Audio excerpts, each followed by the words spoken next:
Okay, let's go ahead and start the class. Today was supposed to be the due date for your midway report, the graduate students, but I assume no one has forgotten us, but we decided to drop the midway report and distribute the grade among other deliverables in the project, for the project, right? So it is not a bad idea for you to send out an email to me, set a meeting, and update me on your progress. Hopefully, you have had some progress by this point. There are a couple of people who have reached out to me, and based on their progress, I have a feeling that we can actually update their project to a comprehensive project, which I think we talked about this at the beginning of the semester, but the comprehensive project will account for one of your exams and the homework, okay? But this is a decision I will make, right? So as a bonus for people who are putting a lot of time and effort into their projects, right? And there are also a couple of teams who have proposed an experimental study using the wind tunnel. I don't think we're going to have that updated wind tunnel in time. It's not going to happen. They have, yeah, it's not going to happen for whatever reason, okay?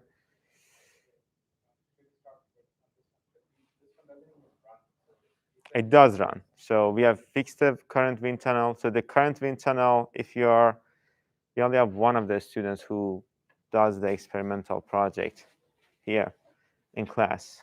But if you're online, if you're watching this later, if you want to use the old wind tunnel, it is usable. The only thing is it only calculates drag, right? Yeah, which is something I'm definitely fine with. And you also have the option of moving to a numerical analysis. It really depends on your preference. Okay, so you don't have to make a decision at this right now. You can talk to your project partners and decide this. Okay, so that's it for the project. Your homework is, I have to double check the dates, but I think will be posted. Homework on chapter 4 will be posted on Thursday. We will finish chapter 4 hopefully by Thursday. It will be posted on Thursday. It will be due next Thursday, a week. That's the deal you always get. So make sure to keep that in mind. And do you have any questions?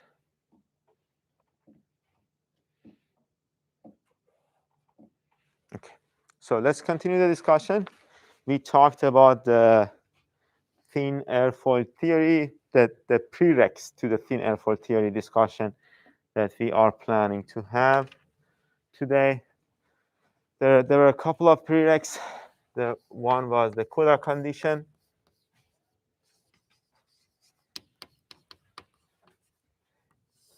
What did the Cooler condition tell us? The Cooler condition told us that depending on the type of the trailing edge, your velocity is either 0 at the trailing edge, right, on the top and the bottom surface, or if you have a cusp trailing edge, your velocity has to be equal, which essentially means that the circulation of the trailing edge is 0, right? This was the Cooler condition. And we also had a theorem, Kelvin's circulation theorem. Which tells us that circulation is conserved. Conservation of circulation, if you will. And the idea was of the thin airfoil theory is that we can remove the airfoil, a thin airfoil for that matter. It is very important. It has to be a thin airfoil with a vortex sheet.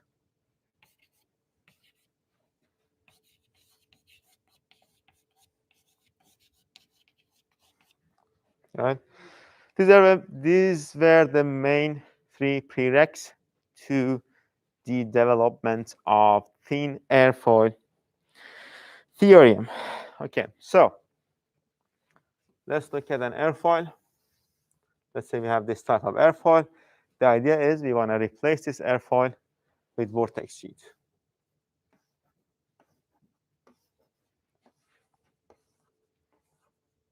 Okay.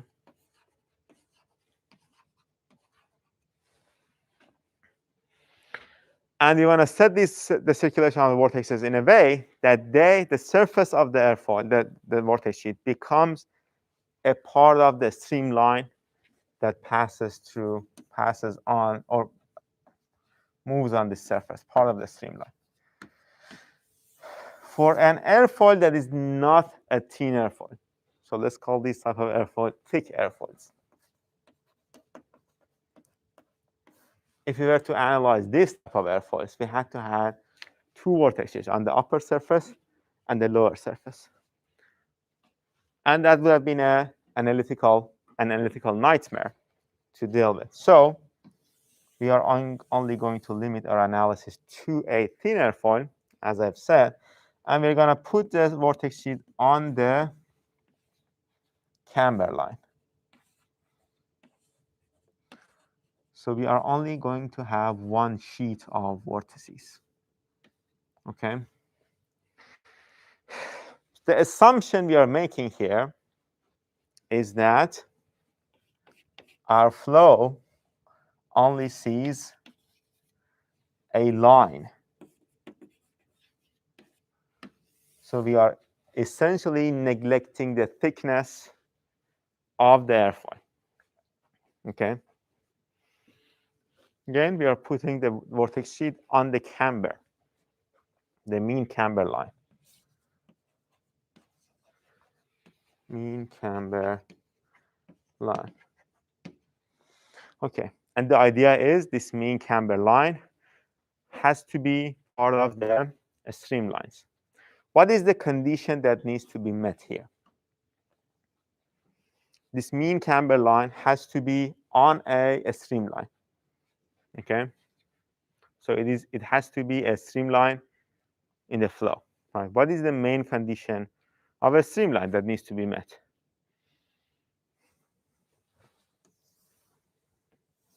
What was the definition of a streamline?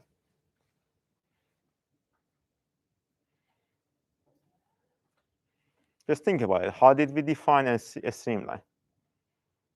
Like path line was the path a particle takes from point 1 to point B, right? A straight line was the locus of the points that all of these particles that have passed through a point A, yes, tangent to the velocity, exactly. We define the streamline to be always tangent to the velocity vector.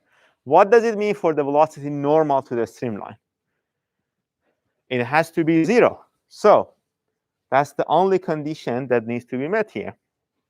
That's one of the few conditions. So we want to define that we want to find the vortex sheet that at the end of the day will give us this result, right? Velocity normal to the vortex sheet has to be 0. Okay. But we have two contributions to this velocity, to this normal velocity. One is the normal velocity, or the normal component of velocity that is coming in from the far field, the atmosphere, whatever you're going to call it, u infinity, v infinity, right? The free stream velocity, right? It can have a normal component.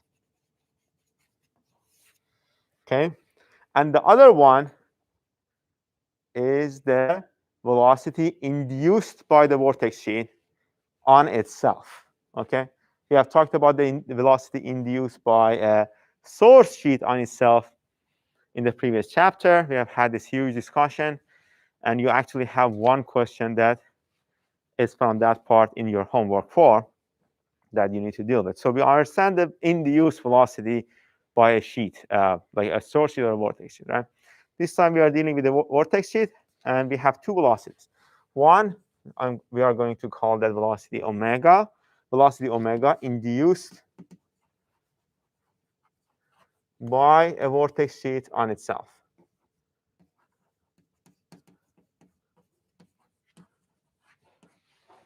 On itself. To understand this better, let's say we have a linear vortex sheet.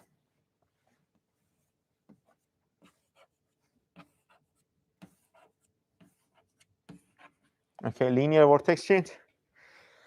The idea here was that this section of this vortex sheet with this strength, gamma s, the length is ds, induces a velocity at any point of this domain. Right? One of the points of this domain is this point x.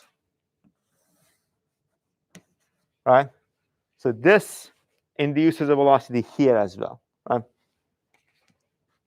And this distance here, the distance, this is a kissy. I'm going to call it an epsilon though. So this a small part of the vortex sheet that is epsilon meters away from the center of coordinate system induces a velocity on point x that is x meters away from the vortex sheet. So that's one source of velocity. Okay. Omega. The other source was the normal component of velocity that is coming in from the free stream. So let's call that V infinity normal. Right?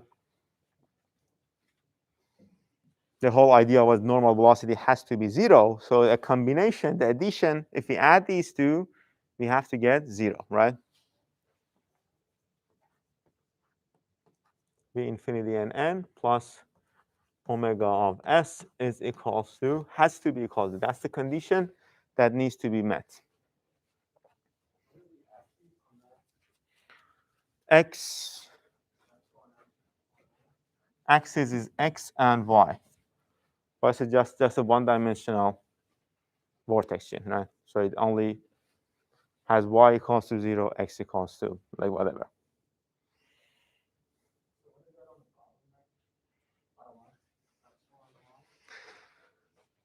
So we have a small section of the vortex sheet that is epsilon meters away, whatever, 2 meters away, 1 meter, 10 centimeters away from the center of coordinate system, inducing velocity at an arbitrary point x that is x meters away, like 10 centimeters away, whatever, right? Okay, does this make sense now? Okay, let's back up a little bit and see why we are doing this, right? The goal here in developing this theory is to find the circulation around an airfoil, right? And eventually, using that circulation and the Kota-Joukowski theorem, or Kota-Joukowski theorem, we could find lift, right? You remember the relationship we had in chapter 2? We find the relationship between lift per unit span and the circulation, right? So that's the goal here. That's why we are using the vortex sheet. And the velocity induced at this point and this arbitrary point by this arbitrary part of the vortex sheet is a function of circulation, right? So if we can apply this condition, since we know the incoming free stream velocity, we should be able to find the strength of that vortex sheet. That's the idea here, right? So this is why we are doing this. Okay, so let's move on. Let's find the different parts of that equation. Let's find the normal component of V infinity first. Okay, how can we formulate the normal component of, or how can we find the normal component of the V infinity? Let's say this is your coordinate system, x, y, and this is your thin airfoil. As far as your flow is concerned, it's just a thin line, right? There is no thickness to it. And your flow is coming in at a V infinity, right? with an angle of attack. What we want to find here is this component of V infinity in whatever direction that is. Let's say this is the direction, V infinity and n. That is normal to your surface. So the direction of this normal changes because of this curvature, right? Does it make sense? This is what we want to find as a function of this V infinity. How can we find that?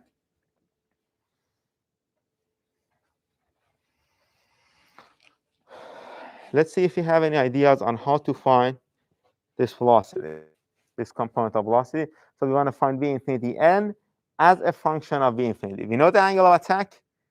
We know the curvature line, which is, we know the slope. Let's call this z. That's what your book does. So that's it. We know the slope of this curvature. We know dz dx. Okay.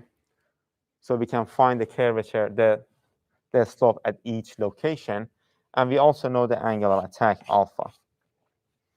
Based on these two that are given to us, how can we find the normal component of velocity at each location?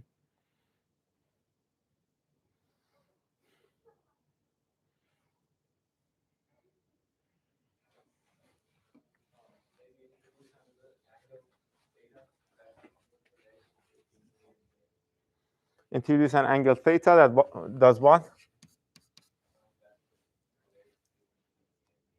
Okay, so one way of looking at it is to find, this is your chord, so your angle of attack is this, right?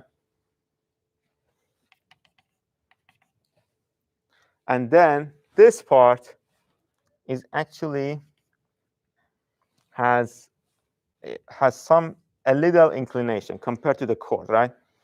There is an angle this makes with this line, the chord line, right?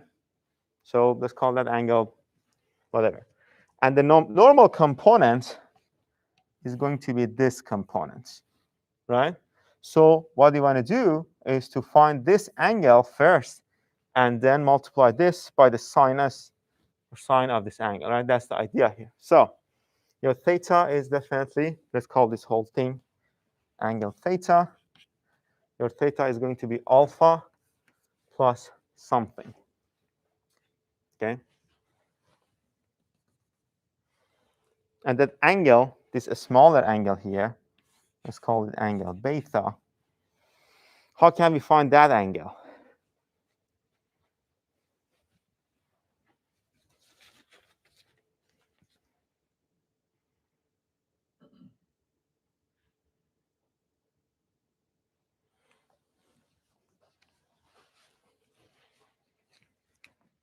We are talking about this angle, right?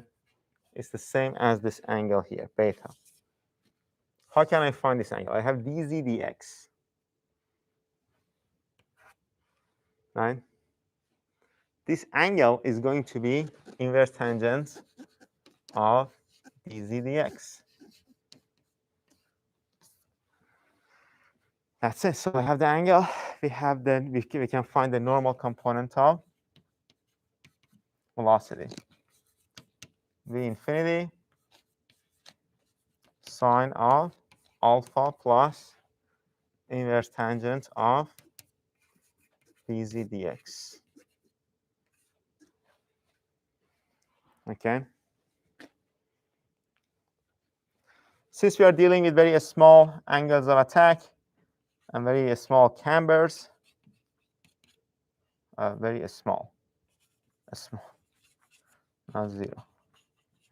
We can actually let go of sine and tangent, and V infinity n can be V infinity alpha dz dx. That's actually, there's a negative sign here.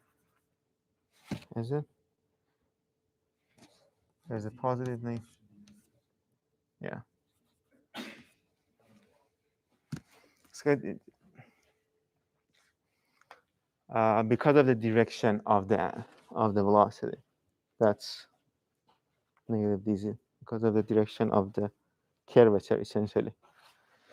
But that's just a proof, so we don't really care about it. So are we clear on this part? This is going to be the normal component of velocity, free stream velocity coming in. Yes.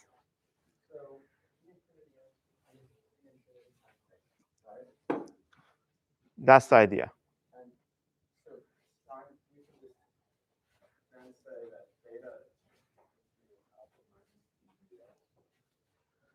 Because your alpha and dz dx are very small.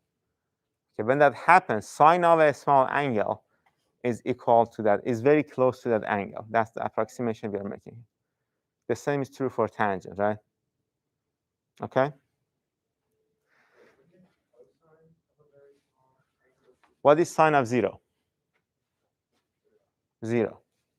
So sine of a, what is sine of 0.1? Not 0.1 is very, like, let's say 0.01. It is 0.09 something, right? You start from 0 angle to 90 degrees, start from 0 sine to 1, right? Cosine goes the other way. Okay. So we have one part of this condition that needs to be met, right? Again, why do we have this condition? Because we want the camber to be part of the streamline, and on a streamline, the normal compound of velocity is 0. Okay, that's based on the definition of the streamline. But if you recall, the velocity induced by a vortex, if you go back to your notes from the previous lecture, the velocity induced by a vortex sheet on a point, point P, is we calculate that velocity as gamma ds, which was the strength of your vortex, divided by 2 pi r. And 2 pi r here was the distance. Let me actually draw this again. Distance from that part of the vortex sheet, gamma s, from point P, right? Okay, but here, our point P is actually located on the vortex sheet itself, okay? So this is going to be your R. And if you recall from my earlier drawing, the distance from the distance ds has from the center of coordinate system in the x direction is, we call that epsilon. That's an arbitrary value, doesn't have to have any specific value. And the distance point P has from the center of coordinate system, we are going to call x, which means that this distance is x minus epsilon. Okay? So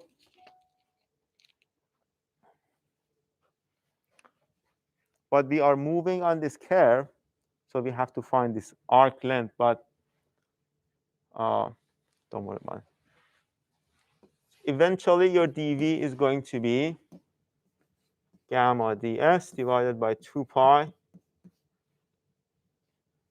x minus epsilon. Okay. And there's also a negative sign. Is there any questions here? This is the velocity induced by a small section of a vortex sheet on itself, on a point by itself. Okay. So, what do we need to do to find the total velocity induced by this vortex sheet on that arbitrary point? Take the integral. That's it. So your total velocity, which is going to be omega of s, is going to be the integral from 0 to chord length, negative gamma ds divided by 2 pi x minus epsilon. Oh, there's a 2 pi, yeah. So eventually, for this condition to be true,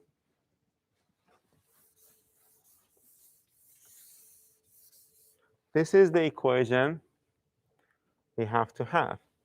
V infinity alpha minus dz dx is equals to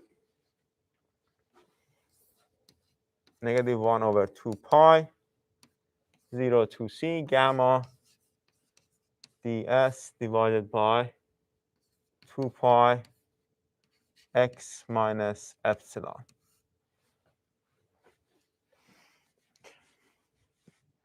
That will be the general form of the thin airfoil theory, right?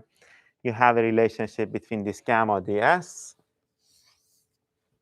You also have an element of the length of the airfoil, the chord length. We also have the angle of attack, the curvature of the airfoil, V infinity. These are all known parameters.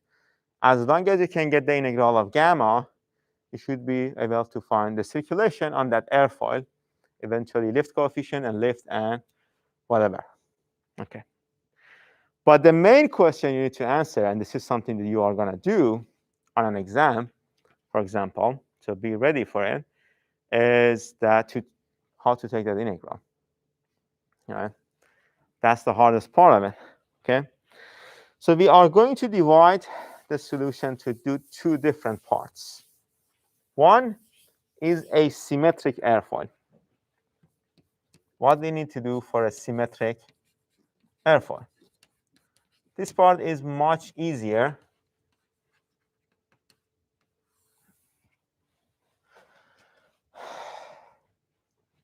And taking this integral is actually something that I'm going to give you as a bonus point. Okay. What is the camber of a symmetric airfoil? That's the mean camber line is a straight line, exactly. So this is going to be our airfoil. And you're dealing with a symmetric case. This is the vortex. So we can simplify this whole thing. What is going to happen to this value here? 0. There's no curvature, exactly. So V infinity alpha equals to 1 - 2 pi 0 to c gamma dx. Your s is going to become x because we only have, yes. That's right. That's just a 2 pi. Yeah, I'm sorry about that. That was my mistake. X minus epsilon. And for your future information, this is something I always say. This Greek letter is actually not epsilon, is Kisi. But most people just use epsilon for it because it is more common. Epsilon is this, right? Either this or this. It doesn't have the tail. But everyone uses epsilon, and this is what we are going to do as well. Just if you ever needed to learn Greek, just be aware of this common mistake here. Okay, so this is the integral we want to take. And taking this integral is that your book has taken this integral for you step by step. What I want you to do is to read the book and take this integral for me, right? I'm going to give you the final solution, only the final solution here.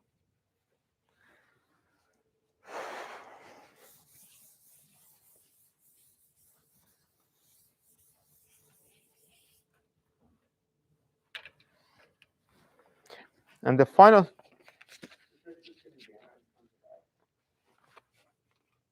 pardon me, I didn't hear you. Finding gamma in terms of x. I didn't hear your question, honestly. That's what we're trying to do. That's why we want to find gamma of x. Yeah, we want to find gamma of x. Yeah, exactly. Yeah. Not just in terms of x, in terms of V infinity and all of those things, but V infinity, alpha, and all of those others are assumed to be constants, right? So you will have, I mean, you're going to see the final solution. This is going to be your final solution. What we have done is we have transformed our variable independent from x to theta, and I'm going to tell you what are those like transformation convergent parameters. But gamma of theta is going to be 2 alpha v infinity 1 plus cosine of theta divided by sine of theta. And the convergent parameters are this. For epsilon, we have c divided by 2, 1 minus cosine of theta theta. For x, we have c divided by 2, 1 minus cosine of theta naught. And for d, epsilon, just have to take the derivative. C divided by 2 sine of theta d theta. It is going to be easier to take this integral if you make this conversion and transform your integral, right, to an independent variable. And this actually comes into play a little more when we are talking about a cambered airfoil. OK, are we all following what's going on here? Again, to recap, we want to find the lift coefficient. We want to find the slope of CL versus alpha. These are the things that we are looking for, right, in this analysis, in the analytical analysis. To find that, we replace the airfoil with a vortex sheet. And the condition there was that airfoil, the camber line, has to be a part of the. You have a question? Here should be the. No.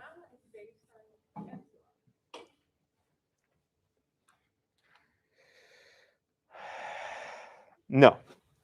Epsilon is the distance, is this distance, right, from 0 to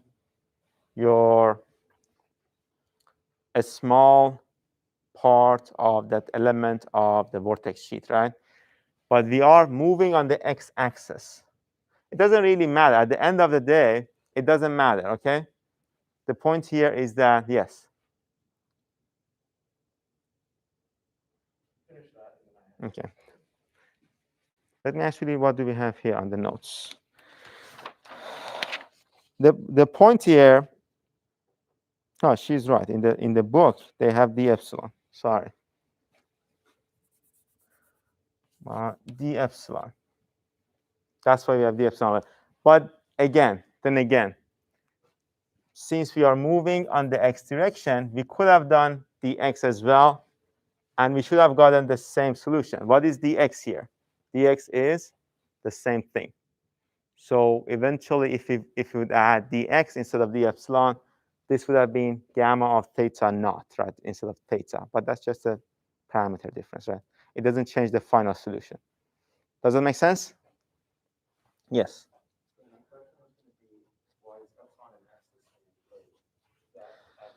Epsilon and x are not the same. Epsilon is the arbitrary location of. You remember we had the yeah.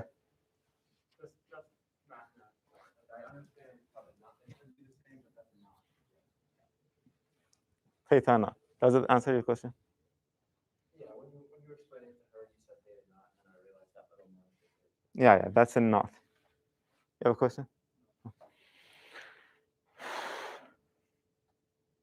Do you have any other questions? No. OK. So finding the solution to this integral, essentially finding this, is going to earn you a bonus point. So we have this gamma as a function of theta. What can we do with it? We can find the total circulation over the airfoil. That is just the integral of gamma, right, over the airfoil.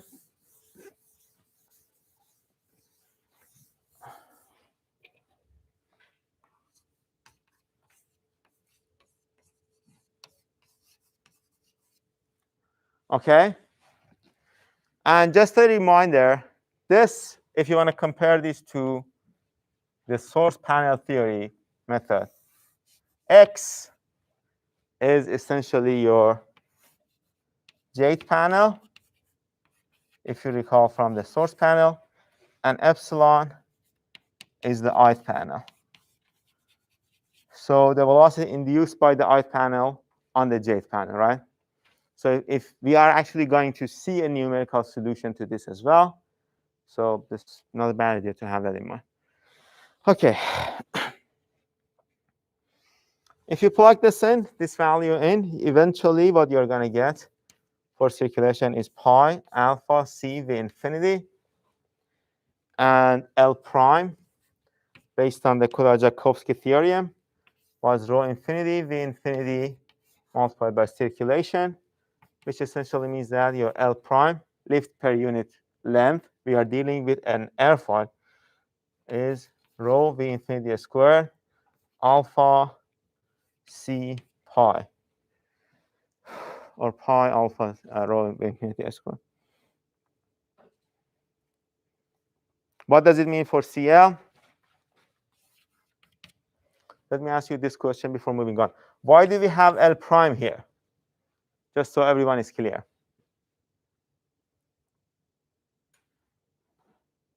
Because you don't know the chord length?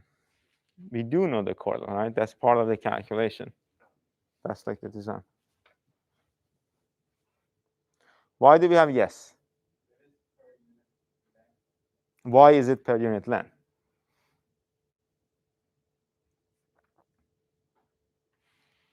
What is the name of the theory?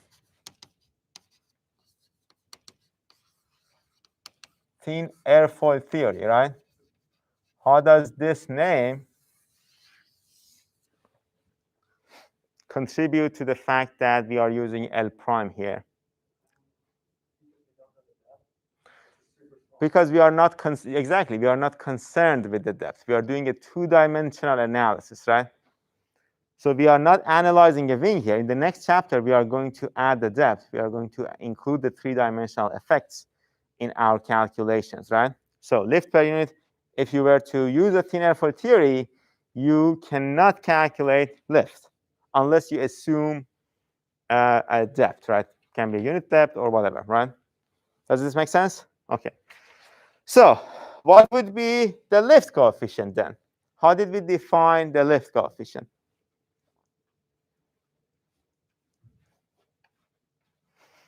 How did we define the lift coefficient? Anyone? Yes. There's L prime divided by Q infinity times C. area. Since we are dealing with lift per unit length, we don't do area anymore. We do chord, right?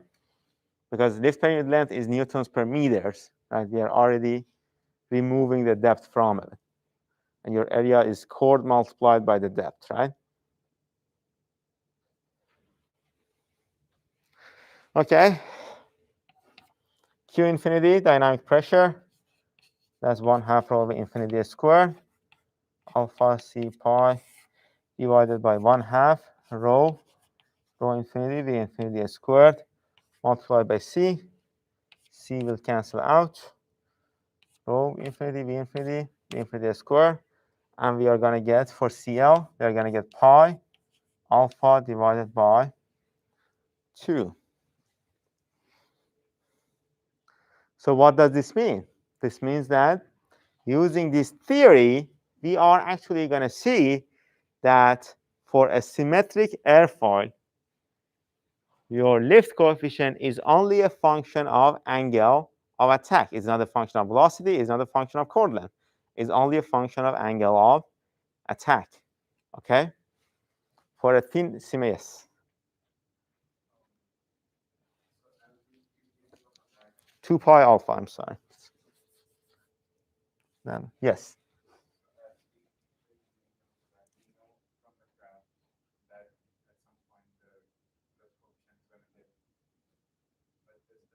No, this whole calculation, that's actually, it is not a bad idea to stress this again, that this only applies to the linear region of the CL versus alpha curve, right? So this doesn't see the stall condition, right? Okay. That's why the angles of attack has to be small. That's one of the assumptions he did. It also only applies to a lift to a thin airfoil. Okay. So the other thing is of interest to us is the slope of the line on the CL versus alpha. So we are dealing with a symmetric airfoil here, right? Where does the line start? It's a symmetric airfoil at 0. Exactly. Symmetric airfoil, 0 lift angle of attack is 0, right? And we are only working on this section. What is this? DCL divided by d alpha.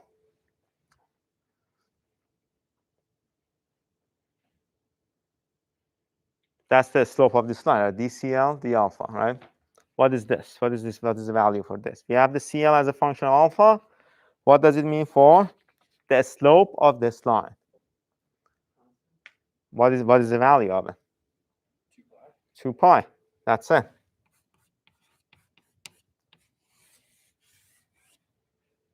Okay.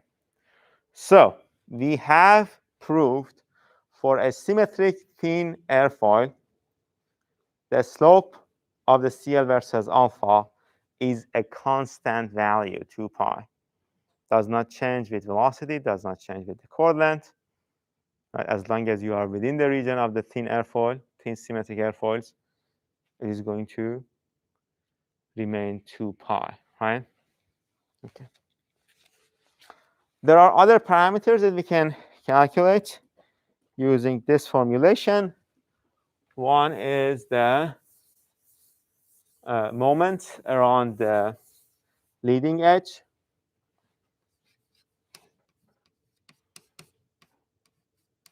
Okay, moment around the leading edge is going to be equal to Q infinity C squared pi alpha divided by 2.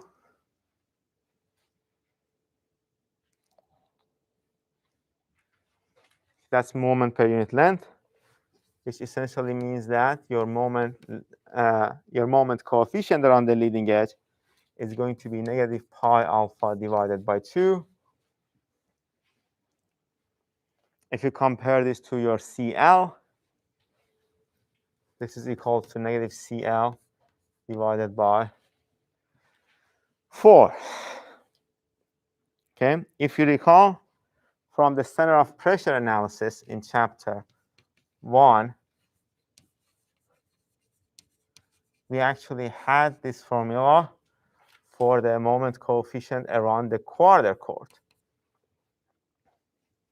It was the moment coefficient around the leading edge plus CL divided by 4 for a thin airfoil. This is something that we have seen in chapter 1. So if you plug in the numbers, you will see the moment coefficient around the quarter chord is going to be 0. What does this mean?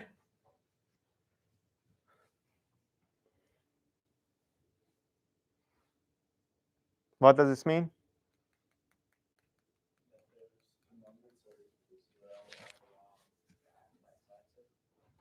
No, they are not 0 though. Like on the leading edge, the moment is negative CL over 4.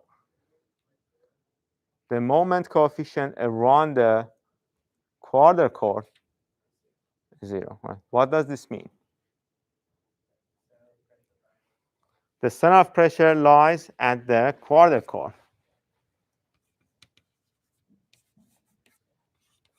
For a thin airfoil, thin symmetric airfoil.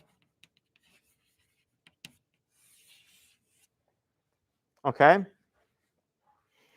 What if we were not dealing with a symmetric airfoil? How can we get that integral we had here, right? We had to find a solution to that integral. That actually is a more complex integral that I'm pretty sure in this university we don't really teach you how to take this integral. Oh, I'm going to only give you the final solutions to it. So gamma of theta, so this is for a cambered airfoil, right? Which means that this is not a symmetric airfoil, right? For this question, we are dealing with this type of airfoil, a symmetric airfoil. For this one, we are dealing with a cambered airfoil. So this is the second one. This is the first one, okay? So for a cambered airfoil, the circulation is going to be equal to 2 v infinity a naught cosine of theta divided by sine of theta plus sigma n to infinity a n sine of n theta, where a naught is equals to alpha minus 1 over pi integral of 0 to pi dz dx. Since dz dx is not 0, we are dealing with a cambered airfoil, right? dz dx d theta naught, and a1 is equals to 2 over pi integral of 0 to pi dz dx cosine of n theta naught d theta naught.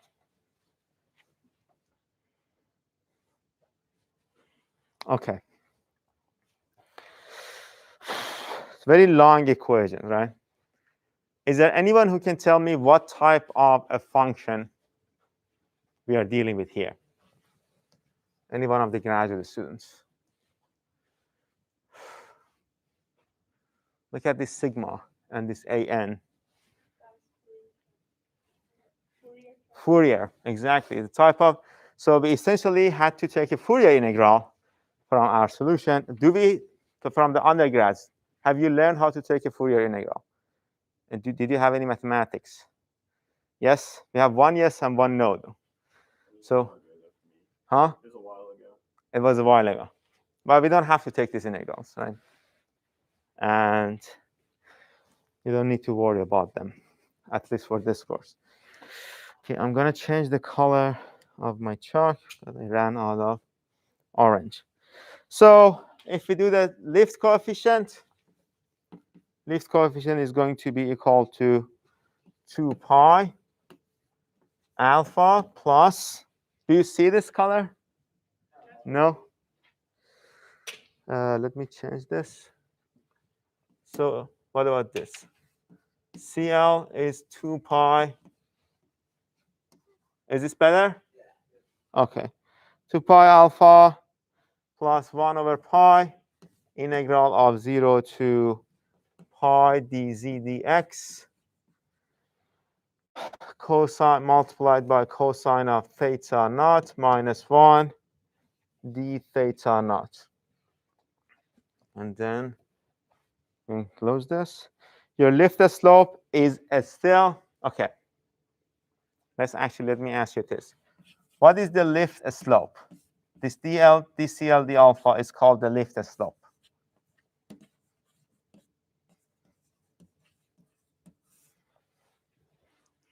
What is the lift slope here for a cambered airfoil?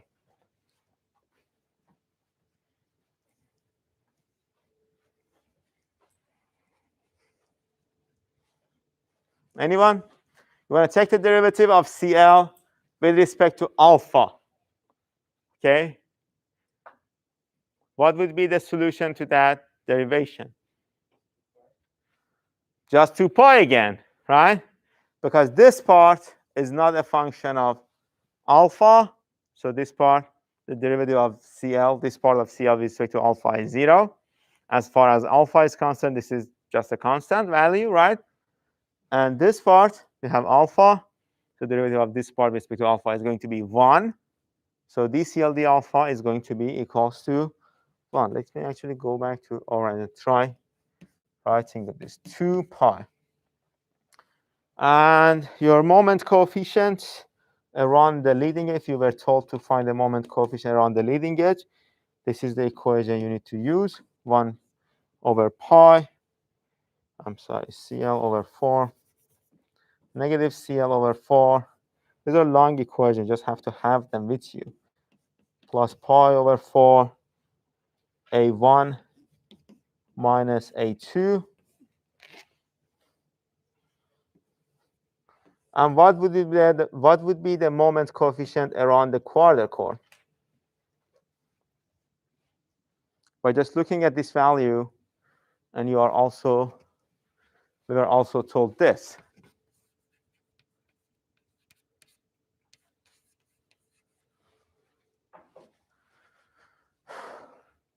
What would be the moment coefficient around the quarter core?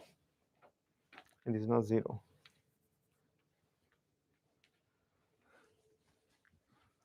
Anyone? We have this formula. We have the moment coefficient around the leading edge. What was that?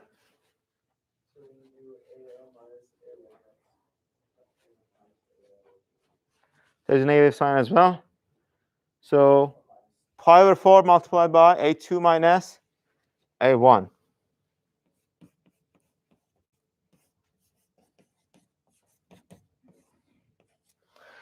Okay, and there are two more things that are introduced here. The first one is the location of center of pressure, right? It is not the quarter core anymore because the moment coefficient around the quarter core is not 0, right? You don't need to calculate that. I'm going to only give you the formula. That's the first one. Let me actually clean this part of the board. The location of center of pressure.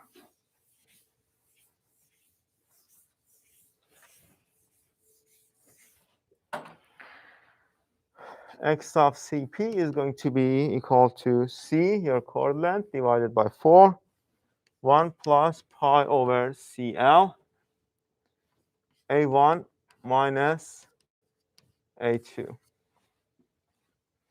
There is another thing that is introduced here is because we are dealing with a cambered airfoil, and dealing with a cambered airfoil means that we are not going to start from 0 and 0 on this figure anymore, right? Will look like this, which essentially means that the angle of attack at 0 lift is not 0 anymore, right? This is the angle of attack at 0 lift. This is something we talked about in the previous lecture. So angle of attack at 0 lift, you also have an equation for it. It's going to be negative 1 over pi integral of 0 to pi dz dx cosine of theta naught minus 1 d theta naught. Okay, so the first part, the symmetric airfoil part, was pretty easy, right? Just we did CL, just some straightforward equations, right? But for the cambered airfoil part, the equations are not that straightforward, and this is something you will be definitely asked, just a heads up, in an exam. Okay, to calculate this integral. And we are actually going to solve an example right now that is going to be based on this topic. And we'll go from there. Let's see. Is there any questions? No. Yes. You said that we're going to get asked to do that integral. You mean this integral there, or do you mean the? No, this integral. Not the full. No. Okay. No, not the no. Not the full. So don't worry about that. Taking this integral is going to be. It is not going to be a hard integral to take. It is just going to be a little time consuming. So just a heads up. This will be on the exam. Okay.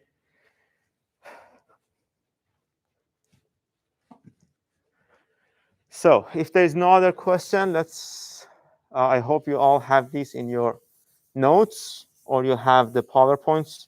Have I posted the PowerPoints yet for this chapter? No? Yes?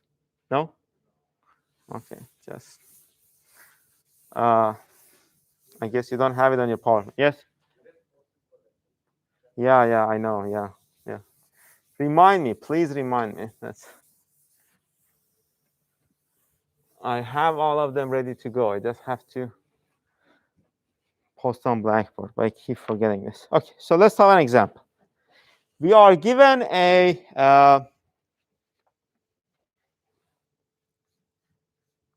equation of the line for a thin airfoil, Z divided by C, which essentially means that we are given the equation of this line, a line like this, right? And the equation of this line is 2.69595 x divided by c cubed minus 0.6075 x divided by c squared minus or plus 0.1147 x divided by c. Okay, and this is true for x's between 0 and 0.2025, right? For the rest of it, z divided by c is 0.022, 2.01 minus x divided by c from 0.2025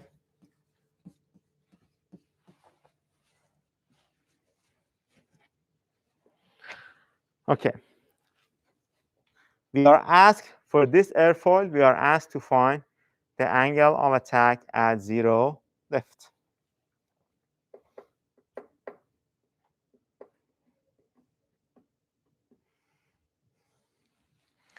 And I'm going to give you like a couple of minutes to start working on this. And I'm going to gather your results and as an attendance check.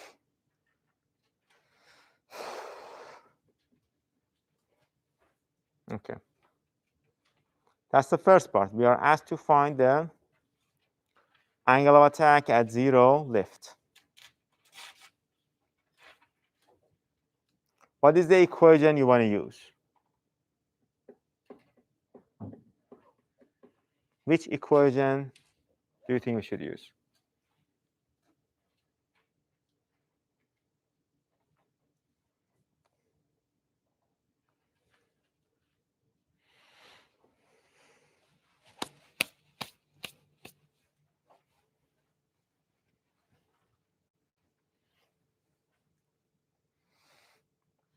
So for this part A, this is going to be your main equation, right?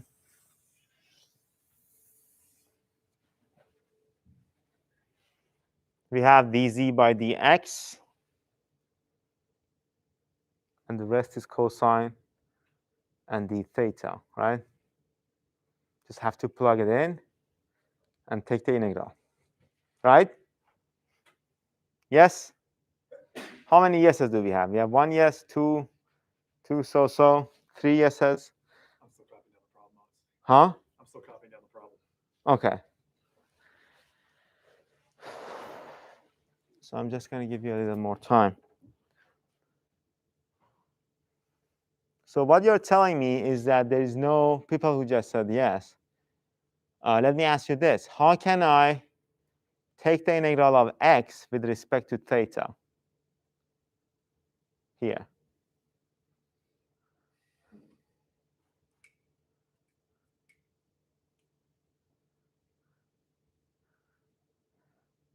Do we know the relationship between x and theta? Theta not here.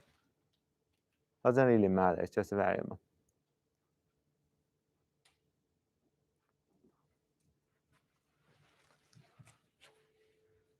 We have to know the relationship between x, right? Z of z divided, the first thing you need to do is to find dz divided by dx, right? We have z as a function of x. So you have to take the derivative first. That's the first step.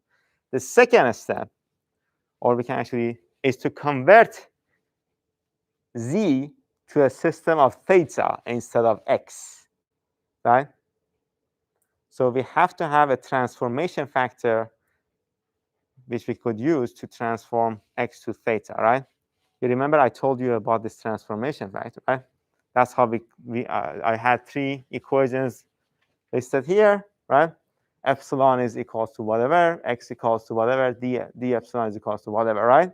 Remember that? Okay. What was the equation for x? C divided by 2, right?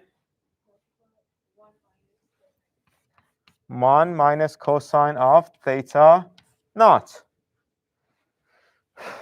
Okay. You can move c to the other side and get x divided by c is 1/2 1 minus cosine of theta naught. And just put this, just substitute all of x divided by c's by 1/2 1 minus cosine of theta naught. It is going to yes. Why don't we just do the opposite and make it all in terms of x then? You can do that as well, but that's going to make your life a little harder. Essentially, you don't need to transform dz dx anymore, but you need to transform d theta and cosine of theta to x. So like cosine theta would be really easy because it's already there. You just move the c over to the other side of the equation. So the only problem would be d theta can be x. But it is not that hard to take d theta as well, is it? Let's actually, that's a good point. Let's do this. What is dx? Or what is d theta here? You just have to take the derivative, right? dx is equals to, what is the solution here? Taking the derivative with respect to theta, right? You have to get theta by itself and then You're going to get a d theta, sine of theta, d theta naught, right? So d theta naught is dx divided by c over 2 sine of theta naught. See? You will have another presence of theta. Then you have to convert it as well to x, right? Using this conversion factor, which essentially is going to mean that your integral, taking the integral, is going to be very hard, if not impossible. You forgot this sine of theta part, right?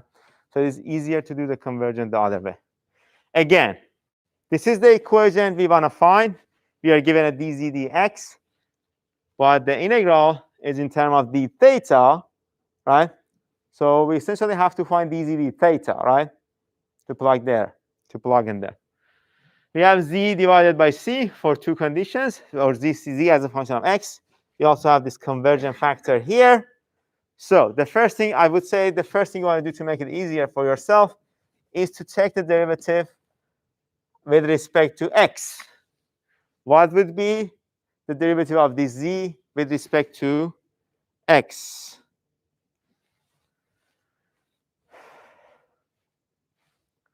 This value, whatever that is, and I've already multiplied c, but I have already multiplied this whole thing by a c, right? So this value, 2 point whatever, 3, right, the derivative of x over c, right? Minus multiplied by 2 plus 0.147. And like the denominator here has to be c cubed, but we have multiplied it by a c, right? I have actually moved this to the other part, so that's why we have the second square. Okay, so this is for the first part. That's dz dx, and then dz dx here is going to be equals to 0.02208. That's it, negative sign. Right?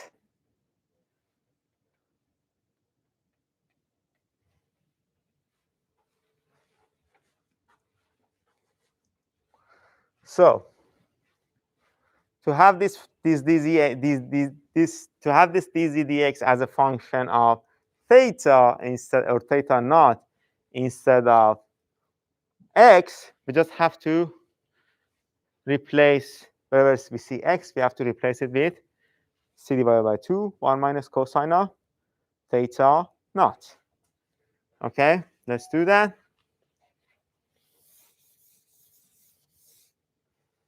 I'm going to do this first one here.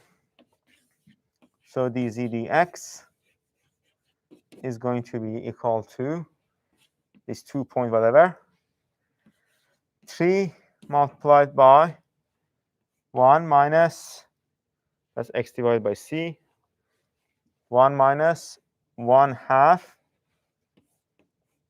1 minus cosine of theta squared,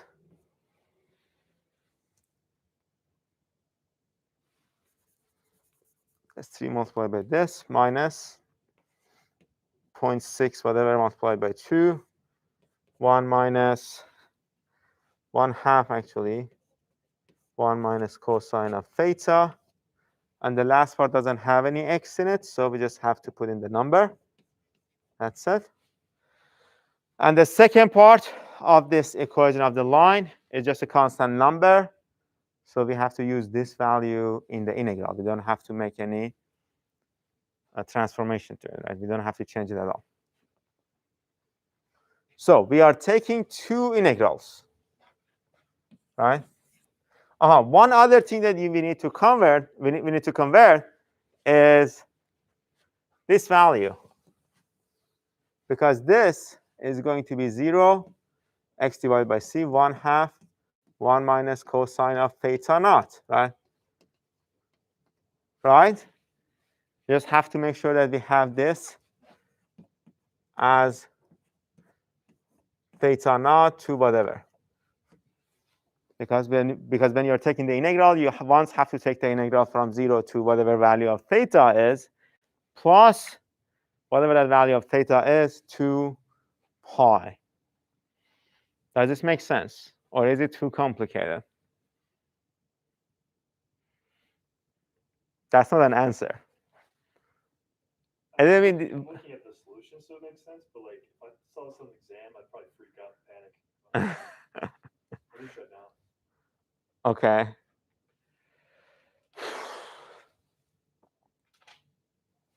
At the exam, you won't get this type of equations. That's for sure. I'll be mindful of the time. Hopefully, I thought I was being mindful of the time the first time, so hopefully this time we'll be more mindful of the time. Okay. But do we understand what is going on here? Do we understand the solution? Yes?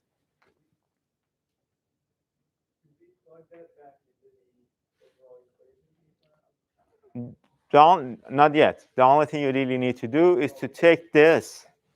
You take this and like put it here. That's the only thing we did. Yep. In terms of theta.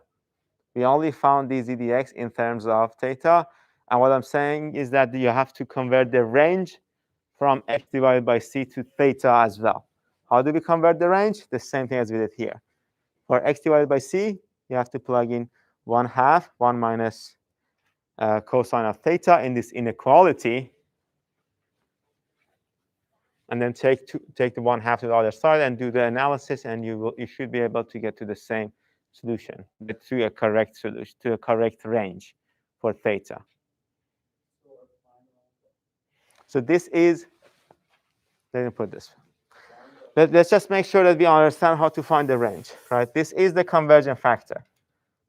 And this is one range. Whatever value. What is that value? 0.2, right? To find the correct theta, I just have to put x over c equals to 0 once, right? To get a theta here, which should probably be 0, right? Theta 0. And then I just have to put in 0.2 equals to 1/2 1 minus cosine of theta, right? And then get a value for theta, right? The only thing that we don't know here is the value for theta. That's the range of the first equation. The second equation goes from that value, whatever that value is, theta, to 1 for x divided by c. And then you put 1 over there in your conversion equation, right, for x divided by c, which will give you theta is equal to pi. Is this clear? I see some confused faces. If it's not clear, we will go over it again. Okay, which part? So,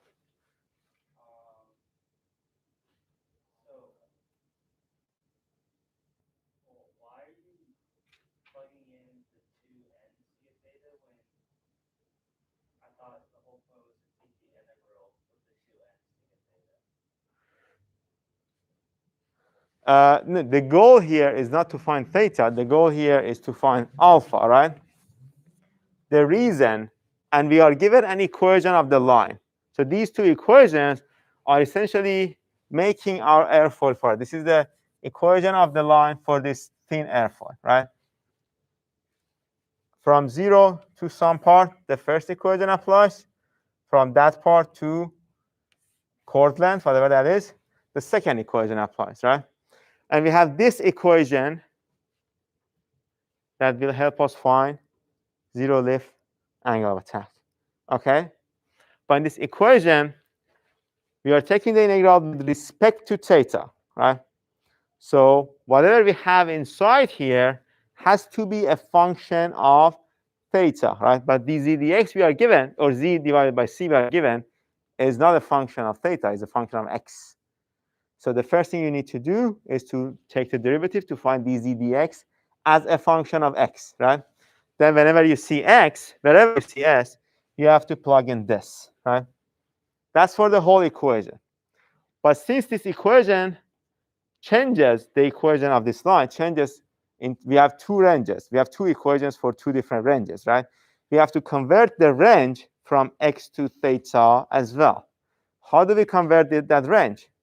That range is essentially from 0 to an x divided by c, a value, right? Whatever value that is, to pi, right? So I want to convert that that value of x divided by c, which for our problem here is 0.2 whatever, right? I want to convert that value of x divided by c to theta. So I know the x divided by c at this point for the ranges, only for the range, right? Not for the equation. Plug it in here, it will give you a value of theta. Is this more clear? Yes? Okay. Okay. Okay, so that's actually just one part of the question that we haven't solved yet.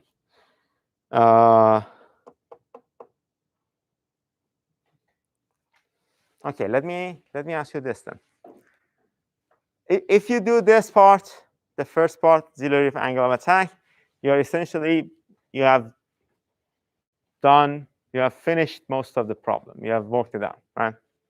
Let's say we find the zero lift angle to be -2. Do we need to go over this in the next lecture again? Like do the solution from 0 to finish? Of this example? This a specific example, yes. I'd like to see it finish. I get the first part of it. Okay, so we'll go over the first part of the example to find this value in the next lecture, right? But let's continue the second part because this is much, much easier, right?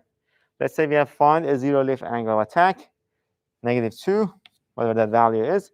We are told to find the lift coefficient at alpha equals to 4 degrees. How can we find this? lift coefficient. What is the lift slope here? 2 pi, right?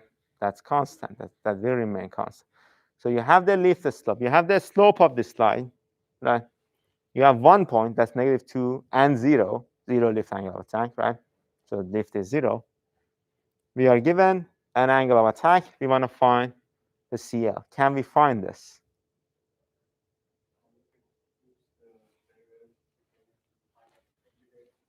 We don't need to integrate it. It is supposed to be a linear thing, right? So we just find the CL at 4 degrees minus CL at -2 degrees, which is 0, divided by 4 degrees minus, right? That's the slope of a line, right? y2 minus y1 divided by x2 minus x1. If you recall from your basic mathematics, that's how we found the slope of a line, right? So this is 0. We have this 2 pi. We can find CL at 4 degrees. Okay? That's the second part of the problem. Is this clear or is this still confusing? That just the second part. Just the second. Just the line. Just finding the CL as alpha equals to 4.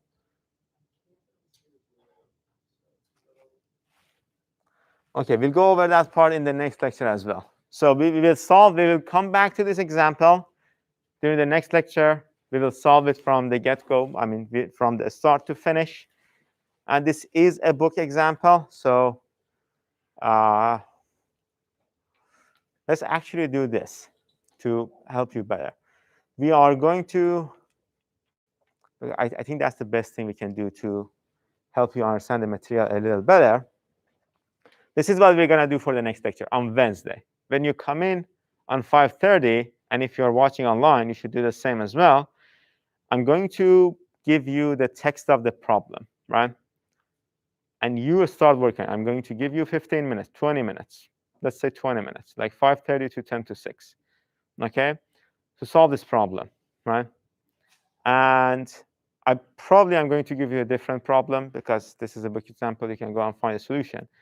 And whoever can finish it in the 20 minutes will get 2 bonus points, 1% of the total, your total grade, okay? I think that's going to help you better. If you work it out yourself, it is going to help you better understand the problem. And I'm going to be here to revisit the issues with you, okay? I think that's going to work better. So 20 minutes, next lecture, be ready for, and this is what I'm going to do. I'm going to give you an example that can show up on an exam, right? So this is the level of difficulty you will see on an exam. I think that's the best way to go forward. Okay, so see you on Wednesday. And you don't need to submit your attendance. I will mark all of you attending. But the next attendance is important, right? So if you don't watch this lecture, you're not going to come to class. You're going to lose that point. So I guess that's it. And good luck.